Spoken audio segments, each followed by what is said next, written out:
Hello Anupama. ആ ഹരി ഹരി ഇപ്പൊ എവിടെയാ ഉള്ളത്? ഞാൻ കോടതിയിലുണ്ട്. ആണോ?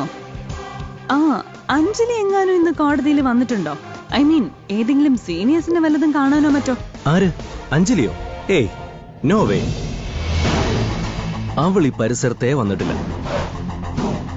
അല്ല, അഡ്വക്കേറ്റ് അഞ്ജലി ഇപ്പോ രാഘവൻ സാറിന്റെ കുശിനിക്കാരിയല്ലേ?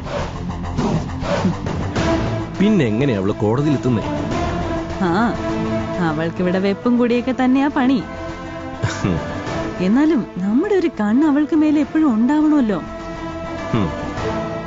അവള് ചിലപ്പോ നമ്മുടെയൊക്കെ കണ്ണ് വെട്ടിച്ച് കോടതിയിലേക്ക് വരാനുള്ള സാധ്യത തള്ളിക്കളയാനാവില്ല. അതാ ഞാൻ ചോദിച്ചെ. അറിയില്ലേ, കാഞ്ഞ വിത്താവള്. അത് പിന്നെ എനിക്കറിയില്ലേ വിത്ത് ഏതാണെന്ന്. പിന്നെ അവൾ എത്ര സ്മാർട്ട് കളിച്ചാലും അതൊന്നും രാഘവൻ സാറിന്റെ അടുത്ത് നടക്കാൻ പോകുന്നില്ല. സാറാ മോൻ. ആഹാ, ഏതായാലും ഹരി ഒന്ന് കരുതലോടെ നോക്കിക്കോളൂ.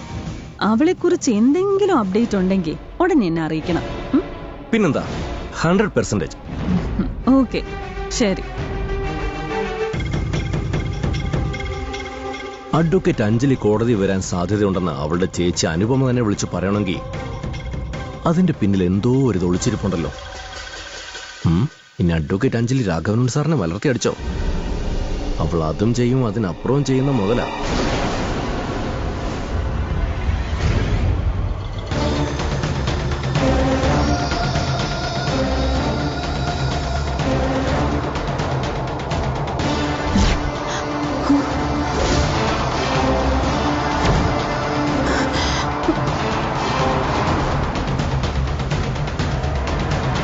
ദൈവമേ, അഭി പറഞ്ഞതിനേക്കാൾ നേരത്തെയാണല്ലോ അഭി വന്നിരിക്കുന്നത്.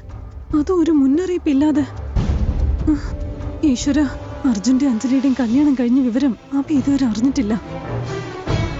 അവളീ വീട്ടിലുണ്ടെന്ന് അറിയുമ്പോ എന്താവും അവസ്ഥ? ഓർത്തിട്ടെന്നെ പേടിയാവുന്നു.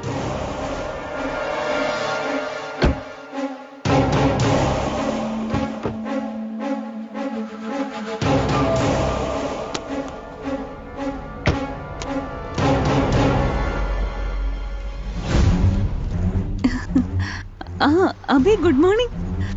അഭി എന്താ ഒരു മുന്നറിയിപ്പും ഇല്ലാതെ? മുന്നറിയിപ്പ് തന്നിട്ട് വരാൻ ഞാൻ ഇടിയും മിന്നലും പേമാരിയൊന്നും അല്ലല്ലോ. അല്ല, ഒന്ന് പറഞ്ഞിട്ട് വന്നിരുന്നെങ്കിൽ.